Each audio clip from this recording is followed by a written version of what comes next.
네. 오늘이 지난 6월 3일 날 선거를 했으니까 딱 20일 되는 날인데 아주 빨리 개혁신당이 선거에 대한 평가를 하겠다는 그런 지금 계기를 갖다 마련한 것에 대해서 제가 보기에는 대단히 참 잘 준비를 하지 않았나 이렇게 생각을 합니다. 사실 지난번 대선, 조기 대선이라는 것이 이루어지게 된 기본적인 계기가 윤석열 전 대통령의 소위 급작스러운 비상계엄 선포와 그에 따른 탄핵의 결과로 인해서 이루어진 선거예요.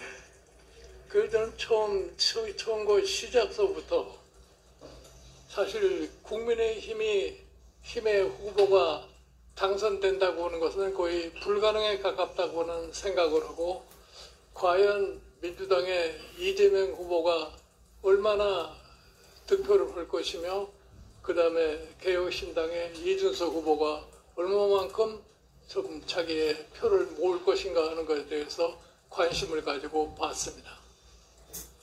그런데 결국은 뭐 예상한 대로 이재명 민주당 후보가 지난 2022년 선거에 비해서 1.6%를 더 얻어가지고 49.4%, 그리고 과반수를 못 미치는 데서 당선이 됐고, 그 다음에 우리 이준석 저희 후보께서 8.3%인가를 맞았습니다.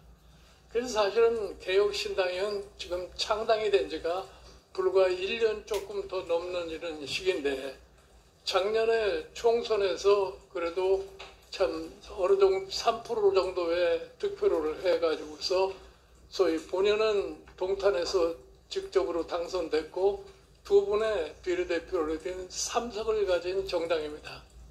그런데 사실은 신생 정당이 전국적으로 그와 같은 득표를 갖는다는 것은 처음서부터 기대하기가 굉장히 어려운 겁니다.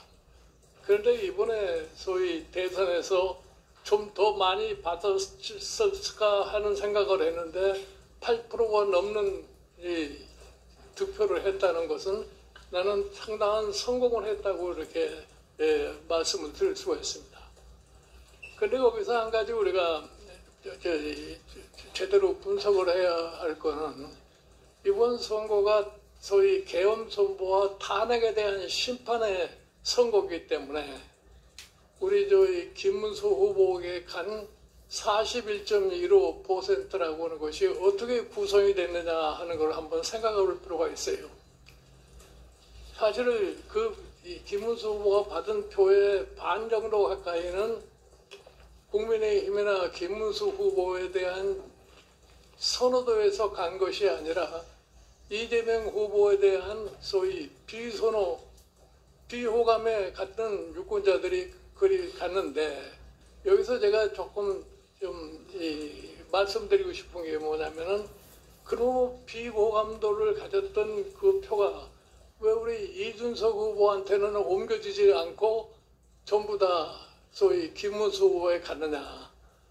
이거를 소위 개혁신당 쪽에서는 냉철하게 한번 분석해 볼 필요가 있다고 생각합니다. 선거 기간 동안에 볼고 어쩌면은 우리 이준석 후보의 비호감도도 굉장히 높은 수치를 나타나고 있어요. 그러니까 앞으로 개혁신당이 보다 더 많은 국민들로부터 지지를 받으려면은 우리 이준석 후보의 비호감도를 어떻게 낮추느냐, 이 점을 좀 아주 심각하게 생각할 필요가 있지 않나 이렇게 생각을 해요. 그리고서 기본적으로 우리나라의 선거의 양태를 보면은 표를 주는 사람은 일반 국민입니다. 일반 국민들에게 별로 관심이 없는 얘기를 많이 해봐야 별로 표에 도움이 되지를 않아요. 그런데 보면은 뭐 과거에 작년 총선 같은 경우에 국민의힘이 패하게 된 가장 큰 요인이 뭐냐. 윤석열 정부 들어서 가지고서 2년 반 동안 한 게 뭐예요? 이재명 당시에 민주당 대표의 사법 리스크만 가지고서 계속 얘기를 했지, 실질적으로 국민들이 뭐를 바라는 것에 대해서는 헌일이 아무것도 없습니다.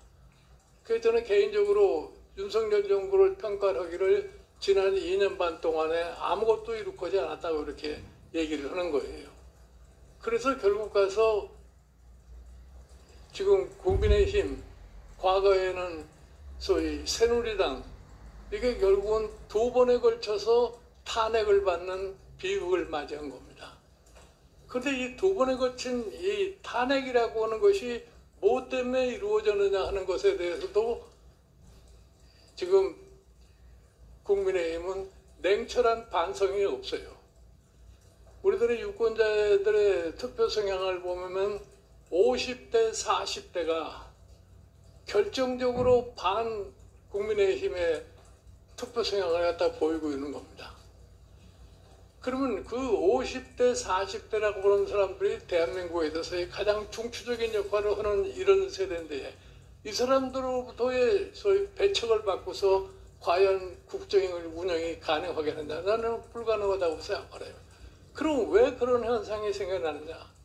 자, 박근혜 정부가 들어섰을 적에 그 사람들이 나이가 30대, 40대입니다. 그러면 박근혜 정부 때는 뭐를 잘못했기 때문에 지금의 40대, 50대가 아직도 국민의힘을 지지하지 않느냐. 이것에 대한 냉철한 소위 평가를 해야만이 다시 참 국민들로부터 지지를 갖다 받을 수 있는 뭐 조치를 취할 수 있는데 아직도 그런 걸 보이질 않아요. 그래서 저는 이 개혁신당에 당부하고 싶은 것이 뭐냐 할 것 같으면은 앞으로 시간이 많습니다. 내년에 지자체 선거도 있고 3년 후에 국회의원 선거도 있고 그 다음에 2년 후에는 대통령 선거가 있기 때문에 이 시간 동안에 개혁신당이 무엇을 어떻게 차근차근 소위 준비를 해가지고서 국민들로부터 절대적인 지지를 받을 것이냐 하는 것을 한번 냉철하게 분석해 볼 필요가 있습니다.